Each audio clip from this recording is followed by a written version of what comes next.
Well, it's Saturday. It's going to be a fun day for everyone. So, we have some interesting reviews taking place all in one day. First things first, we take a trip down to the Pacific. We have ChocoPro with number 318 or 319. No, 319. Yes, my bad. 319. We have some interesting matches taking place. Emi Sakura is still there, as you know. And then, of course, we jump in with GLEAT with version 6, which is their second year anniversary show.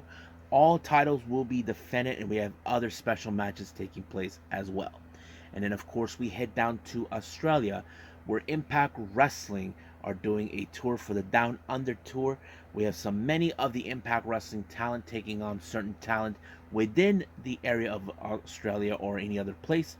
But we also have, of course, the digital media, the world, and the Knockouts title on the line. And then, of course, we finally ended up with AEW Collision. We continue with more of the men's quarterfinals of the Owen Hart Foundation tournament. And of course, the TBS title is on the line, and plenty other things taking place. And then, of course, we have some news updates. We definitely going to be sharing what's been going on in the world of pro wrestling, such as what promotions are throwing, what events, what wrestlers are being booked, the whole enchilada. So, let's get ready for another episode of the Deleted Wrestle Zone.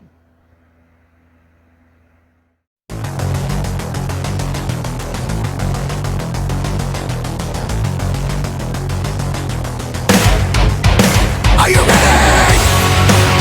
Get up, get up! Get up, get up! Get up, get up! Get up, get up! Get up, get up! Get up, get up!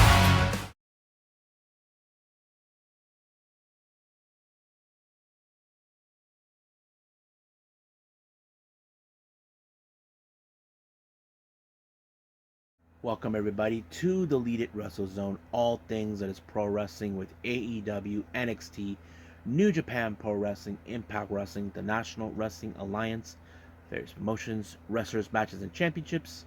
I am your host, J Rod here. So, let's get started with Choco Pro 319. As you know, Emi Sakura is still in this show. As you know, she hasn't left yet back here to the States. But however, as you know, recently for the last year or so, we have seen a number of new girls, part of the Got to Move promotion, are rising up.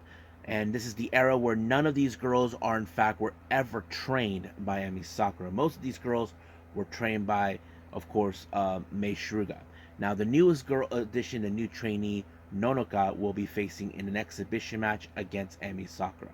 Now, you probably can say Nonoka has been very interesting with much of the aggressiveness. However, the match didn't go exactly how she planned. It did ended up with a time limit draw. But what I did like is how Nonoka acts like she's not going to take any crap from Emi Sakura. So, we'll see how this thing between them goes on in the future. Now, our next match, we have a three-way match. We have Sayaka versus Sayaka Obihiro. But when I say Obihiro, that's going to be the other Sayaka. Then, of course, we have Masahiro Takanashi.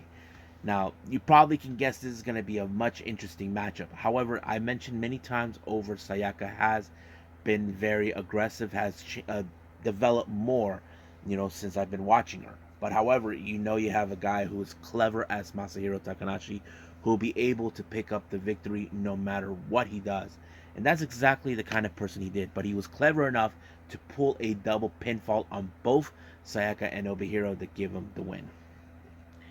Now, our next match, we have a singles match. We have Coyote Yonayama versus Chonchiru. Now, I don't know if there's any implications on this match due to the fact that Chonchiru is one half of the Asian Dream Tag Team Champions with Shin Suzuki.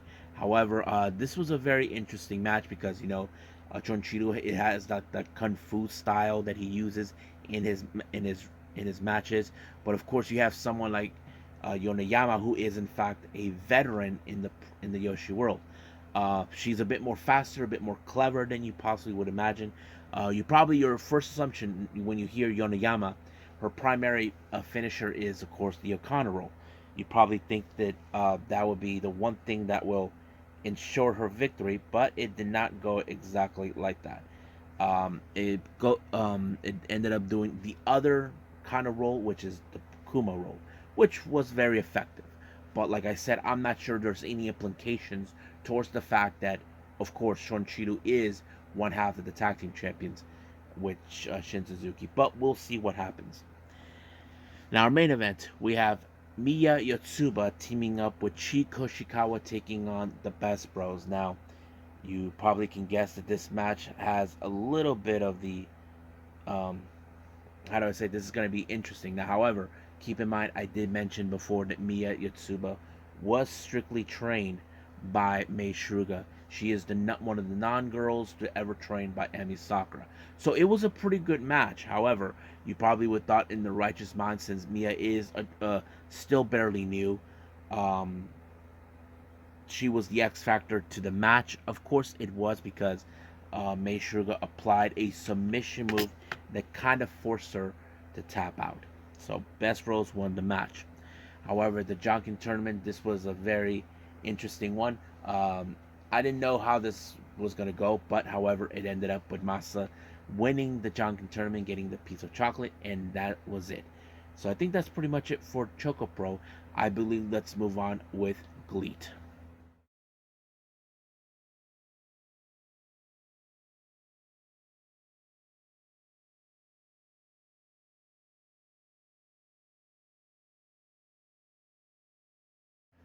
Okay, so GLEAT, this is version 6. This is their second year anniversary from my understanding. They normally do these type of shows at the Tokyo Dome City Hall. Real nice venue to do that. Now, of course, they always, when these type of shows, they do an opening ceremony, which is really good. They even do a roll call of all the GLEAT wrestlers who are mostly from the promotion, such as, of course, the Strong Hearts, members of the Yans family, Bulk Orchestra, including Yukari Hosokawa, Maya Fukuda, many others, including, of course, the legend himself, Shima. So that sets the whole thing. Now, our opening match features Junji teaming up with Shigehiro Iri. They take on the members of the Yans family, Issei Onitsuka and Yusuke Kodama. Now, you probably would have seen this is a really interesting match. Now, this is Sunji and, of course, Erie's first time teaming up. So, to me, I kind of figured this match was definitely going to go with the Yans family because, they have established themselves very well. Onitsuka, who is kind of the newest member of the Yans family, worked pretty well with, of course, with the Yans family since joining, and it was great. However, it was, of course, a great combination of Onitsuka applying a spear on Sunji, and then, of course, Kodama picking up the pinfall. So great teamwork by these two. So the Yans family walked away with the win.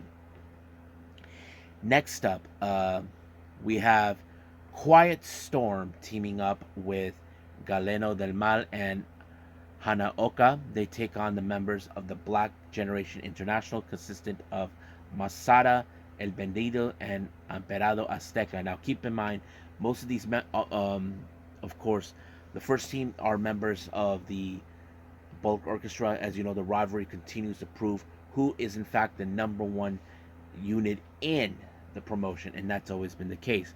But however, it was Galeno who picked up the win when he pinned Emperado. Very impressive. I mean, Galeno has always been really amazing wrestler because of his size. Not to mention, he is the son of Hijo de Dr. Wagner Jr. So that's what Dr. Wagner Jr. Yeah. So, and of course, he is Hijo de Dr. Wagner Jr.'s brother. So you probably can guess the family tree from there. Now, our next match is a title match. We have the G Infinity title consistent of Minoru Tanaka and, of course, Kaz Hayashi. Now, they have been the ones who issued the challenge against the current tag champions. Of course, Voodoo Murders, consistent of the Saito brothers, Jun and Ri. But, however, the Saito brothers has proven men of their size cannot be stopped. They were unstoppable as always. But it was the diving body press by Ri Saito that picked up the win onto Minoru Tanaka. So there was no challenge made by any team who come out to confront them, but we'll see who will have the guts to do that. Now the Yoshi girls take on the stage. We have Unagi Sayaka, Itsuki Aoki, Raiden Hagane, and of course Yukari Hosogawa taking on Michiko Miyagi, Aoi, Risa Sera, and Janai Kai. Now keep in mind, this feud between Michiko Miyagi and Unagi began when Unagi first came around and decided to assess Michiko Miyagi, who was the top Yoshi girl in GLEAT. It's still no clear if she is still full time with the promotion. That is still an unclear thing we haven't discovered. But however, they were able to try. Their main target was of course Unagi. But however, Hosokawa was the one who fell victim when she got tombstone by Michiko Miyagi. But during the but of course she picked up the win for her team. However, I don't know exactly what they said, but I can tell by their language, by their body expression, this war between, of course, Unagi and Michiko Miyagi is not even over by a long shot. Next up, we have a handicap match, a 4 versus 3 match. Losing unit will disband. We have 60 seconds consistent of Keiichi Sato, Jun Toncho, and of course Tetsuya Izushi. However, OG Shiba couldn't make it due to an injury that he obtained at a previous promotion. They take on the members of Bullet Orchestra, consistent of Kazuma Sakamoto, Hayato Tamura, Chek Shimatani, and of course the leader Ruchi Kawakami. I have to say, 60 seconds really was impressive. Now, they were not like the most popular unit in the promotion from what I can tell, but they were very impressive, like showing them that yes, we belong here, this is where we want to be, that sort of attitude. They were the one team that the others did not want, more specifically, Bulk Orchestra and of course Strong Hearts. But of course BGI seems to have a grudge against them because they think they're a bunch of wannabes, but I don't know if that's the case. But however, it was of course Tamura with the muscle buster on Tetsuya Izushi who picked up the win. However, the members of Bulk Orchestra showed great deal of respect for the members of 60 Seconds, hanging in there as long as possible. However, Saito was not compelled to shake hands with Bulk Orchestra. I know that Toncho and Izushi did. So who knows what the future will hold for these guys. I wouldn't be surprised if Saito aligns himself with another unit, but we'll see how that turns out.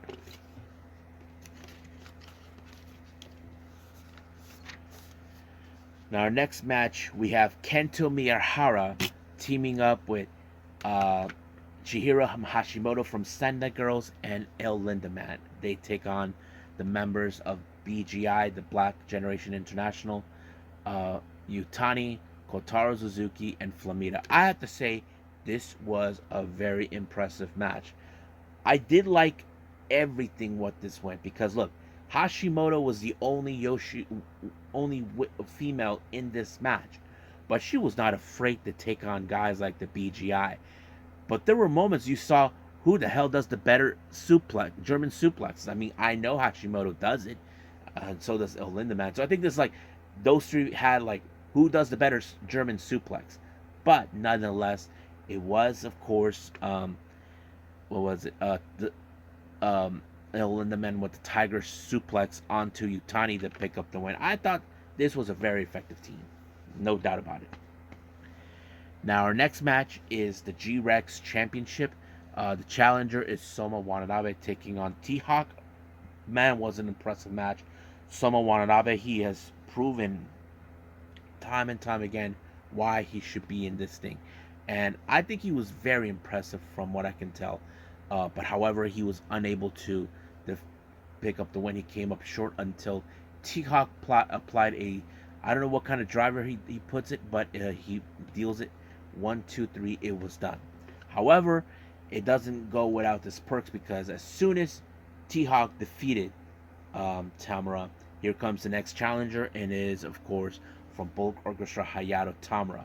So that was interesting to hear that he becomes the next challenger. It's still no telling when will that happen, but it will happen. Now, as you know, GLEAT does have the UWF rules matches. These are like mixture of MMA types of matches with submissions, knockouts, and all that. So these next three matches are involved. Now, our first UWF match is a singles match. The ladies take the stage. We have Maya Fukuda, who's been with the promotion for quite some time. She takes on JTO's Asura Inaba, the sister of Tomoka Inaba. I thought it was a pretty good match. First of all, because these two ladies have the same kind of background. They're both karate specialists in their backgrounds. However, I was impressed that Fukuda, who was like the bottom of the totem pole, was able to rise up to the occasion. She actually does a roundhouse kick to the head of Inaba, and of course, it was a knockout one like that. But don't forget, she's Inaba. I knew for the moment she was there, her sister was there, Tomoka. And by the look of Maya's face, you know for a fact, by watching this, I know for a fact Tomoka would definitely want to have revenge for that match. Trust me, I could see that happening at some point. Now, our next match is a UWF Tag Team Rules match. Team number one, we have Yu Izuka and Ayato Yoshida taking on Hikaru Sato and Shinya Aoki. Now, for the record, I kind of figured that this match was definitely to go with Sato and Aoki for obvious reasons.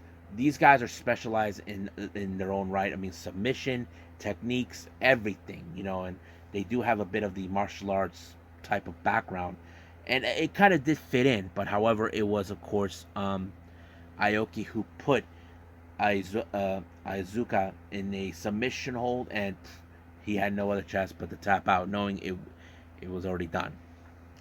Now, this is the very first defense for the Lidet UWF Championship. The first champion is Takanori Ito. He defends it against from Michinoku Pro Wrestling's Fujira Junior Hayato. I thought this match was pretty good. I was very, very impressed how this was going to be. I mean, Ito, he was very impressive as a submission specialist when it comes to this. But however, it was a headlock by Hayato to pick up the win to defeat Ito. I was like, wow, that's very impressive. So there's still no telling who will be the next challenger, but we'll see what happens down the line. So I have to say this show was pretty amazing. I like it. So let's move on with Impact Wrestling with Down Under Day 2.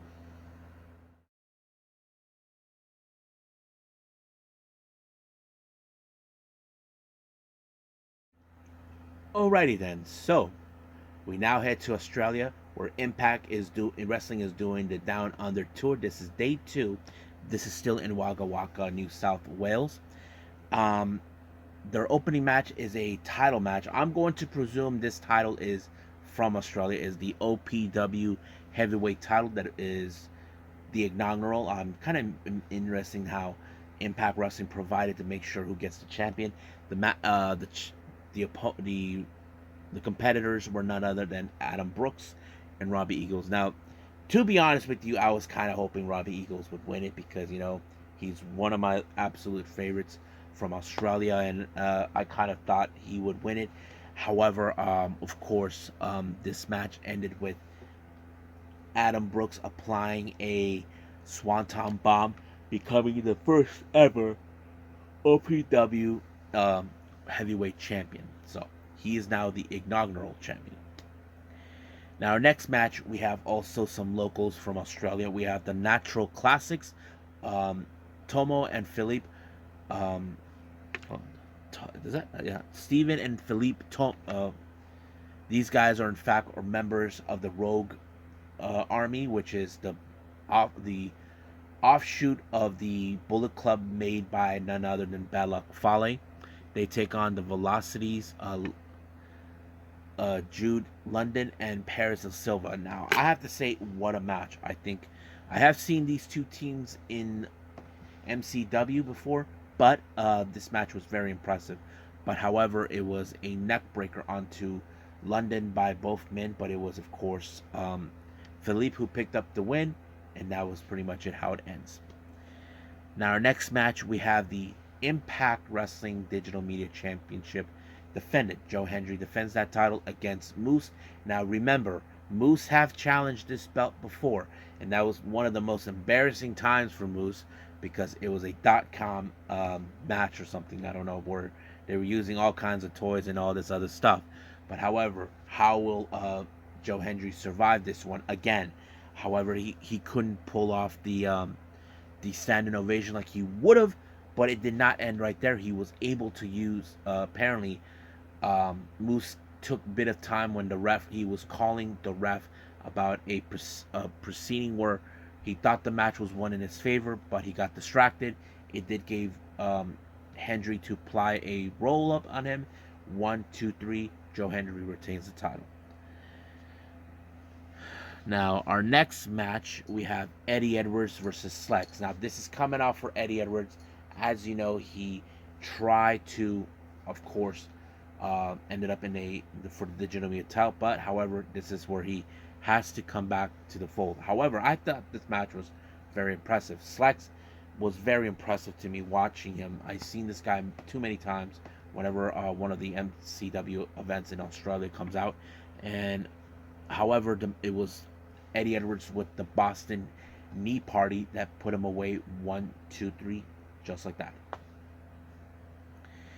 Next up, we have a ladies match.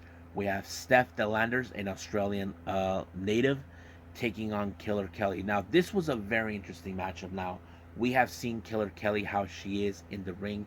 She's a bit crazy, but you have someone with much power. We're talking about Steph Delanders. Would this be a problem? Well, no.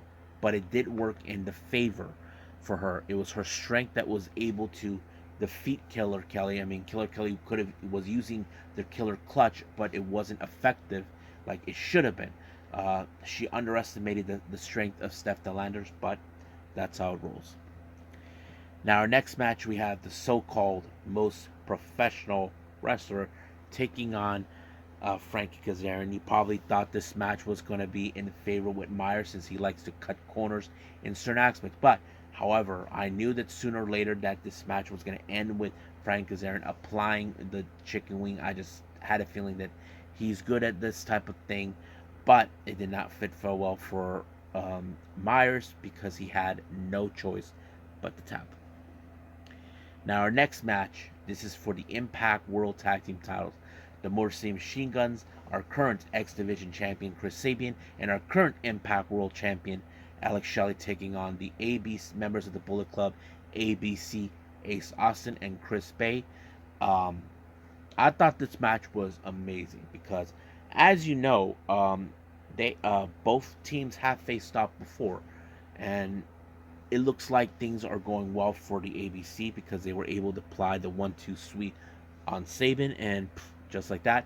So the tag team division is in good hands with the ABC. But however, right now they should now be focused on Slammiversary since there's going to be a 4-way match taking place. Now, our main event is the Impact Knockouts World Championship. Giselle Shaw versus Deonna Purrazzo. Now, Giselle Shaw had made a play for this belt before. Now, the reason behind it is she felt that disrespected, that the spotlight is not pointed at her. However, she is no submission specialist, so she tried like a somewhat modified version of the Fujiwara armbar, which is one of the main effective submission moves that Deonna Purrazzo has used throughout the intensity of her career. But was it effective? Well, I have to say Giselle Shaw tried to dislocate her arm in any way possible to ensure she wouldn't apply it. But however, it wasn't that. Deonna Purrazzo was able to apply the other move where, of course, she has both Giselle Shaw's arms, and of course she had no other choice but the tap. So I thought that was impressive. So Deonna Purrazzo once again retained the title, but now she can main focus on her next opponent, and that is none other than Trinity. And I think that's pretty much it. I'm not sure if there's any more Impact Wrestling shows in Australia. we'll just see what happens until then. But right now, let's move on to our final review, which is AEW Collision.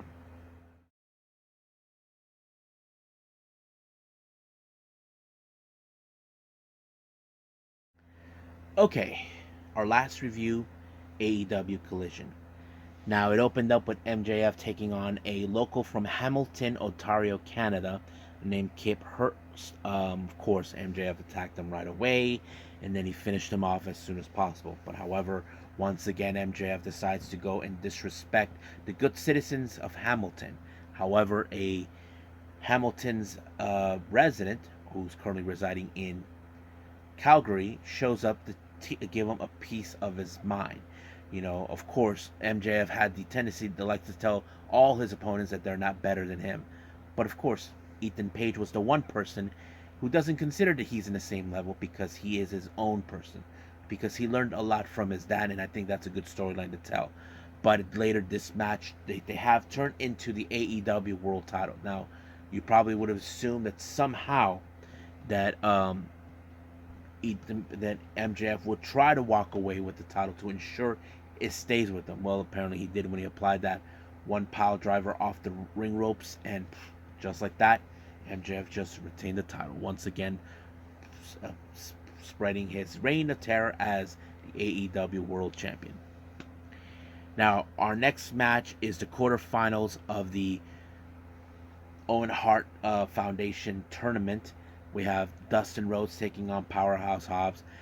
Uh, this was a very impressive match. There were moments where you can tell Powerhouse Hobbs would do anything to ensure he wins this match. But of course, his little whipping boy, QT Marshall, was intending to knock him out. But the moment that little bimbo, of course, Harley, decided to get involved and distract the ref, QT actually knocked him out cold, and of course, Hobbs finished him off. He advanced in the tournament. So, however, I don't know who will be his next opponent, but it would be insane to watch. Now, our next match, we have the Redeemer, Miro, taking on Anthony Henry. This match has turned into a bit of a painful, brutal match for Anthony Henry, and just like that, he ended up on the camel clutch, and he had no other choice but to tap. So the Miro once again claimed another one. Now, Tony Schiavone goes in the ring and he talks to none other than the members of the Bullet Club Gold. And now it's been confirmed the Ass Boys are now members of the Bullet Club Gold. So there's this and that. But however, Schiavone said he had word that the members of the Bullet Club Gold are barred from ringside to be around during Juice Robinson's match against Ricky Starks. However, during an interview in the backstage, FTR, CM Punk, and Ricky Starks were there, so basically saying what they need to do. Of course, we jump into that match, which is part of the Owen Hart Foundation tournament. Juice Robinson, trying to prove once again why he is the one who should be at the top, but Ricky Stark is trying to rise to get to the top. And of course, there was no Bullet Club to involve, but it took only one pinfall by Ricky Starks to pick up the win. But of course, in the end, the members of the Bullet Club Gold shows up, vultures to surround the ring, and luckily, Ricky's friends, FTR and CM Punk, came around for backup. They give him a helping hand, sending the Bullet Club Gold packing. Now, our next interview, as you know, a lot of questions are being asked towards Christian Cage. As you know, Luchasaurus is the winner, but Christian Cage acts like he is the one, the real champion. And of course, Shawn Spears is saying that he wants to have a shot, but Christian is avoiding him, saying he's not dangerous. But, we have seen Shawn Spears dangerous on certain occasions, but it's unclear whether he'll get a shot or not, because Christian says no more open challenges because he feels that all that crap doesn't make you a champion. So that's what he believes, but we'll see how that turns out. Now, our next match is the TBS title, Lady Frost versus Chris Statlander. Good match. I think it was very impressive. I'm a big fan of Lady Frost. Of course, I figured this match was going to end with Chris Statlander retaining the title when she applied Saturday Night Fever, just like that. Now, we do get an interview with Andrade, who's pissed off knowing that the House of Black took the one thing that matters to him is his mask. So basically, whatever the House of Black has in store is not looking good. So we'll see what the House of Black has cooking. Now, CM Punk comes in. As you know, he already advanced in the final. So it looks like he has two competitors that could be his next opponent for the tournament. We have Roderick Strong and someone who he's familiarized before, Samoa Joe. So that kind of match kind of sets it in. But however, I figured that this match, the Ghetto Clutch was the one thing that was going to put away Roderick Strong. Ref made the decision to call it. But however, of course, Samoa Joe got under the skin of CM Punk. But the one thing he did, he took out Roderick Strong with no apparent reason. I mean, the match was already won. There were concerns over the well-being of Roderick Strong. Even Adam Cole comes out running to attend to his friend to see if he's okay. But we are going to see those two in the tournament somewhere, one way or the other. So stand by for that. I think that's pretty much it. So let's move on with news updates.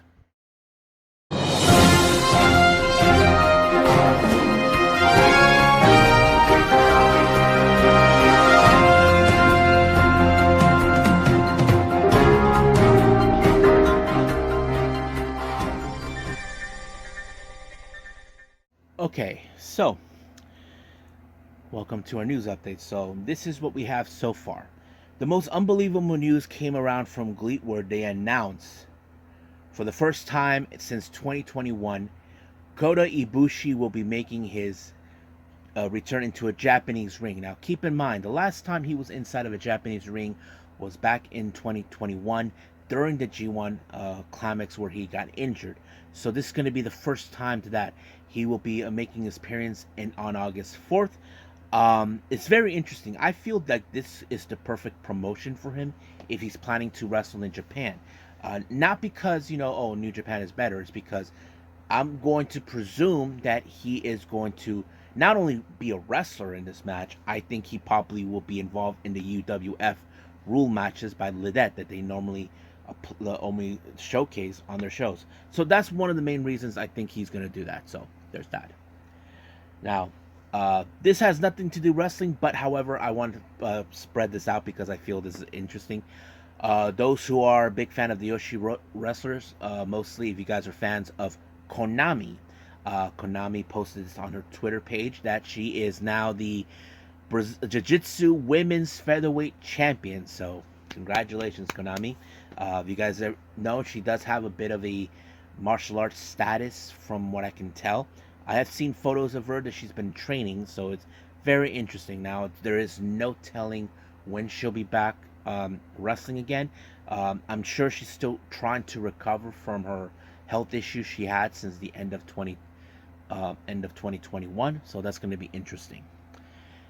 Now, for those who saw this on the Money in the Bank, we did see Drew McIntyre appear. Now, however, certain sources online on many news outlets are saying that that both parties, WWE and Drew McIntyre, hasn't reached a new deal or an agreement of an extension. So it's still unclear what's happening. I know that many WWE fans will probably be butthurt if that happens, but we'll see how that turns out because I'm sure they don't want to lose him, but WWE will be such fools if they did, if that was the case. Now, our final update, this was a very interesting one. As you know, I mentioned DDT's Yoshi wrestler, Saki Akai, is announced for her retirement. Well, this was announced on the All Japan Pro Wrestling Twitter page that she'll be making her appearance, I'm going to presume to wrestle, in Nagoya on the 27th of August. So this is rather interesting. If you guys have been paying attention, many of the promotions, such as not only just New Japan, but also Pro Wrestling Noah and All Japan, are allowing Yoshi wrestlers to come in. So that is very interesting to hear. So we'll see how this one goes down. And I think that's pretty much it. So we'll just call it a day.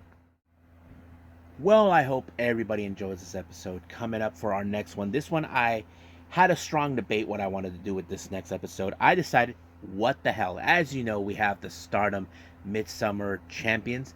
I decided I'm going to do that one, but also review the previous shows they did.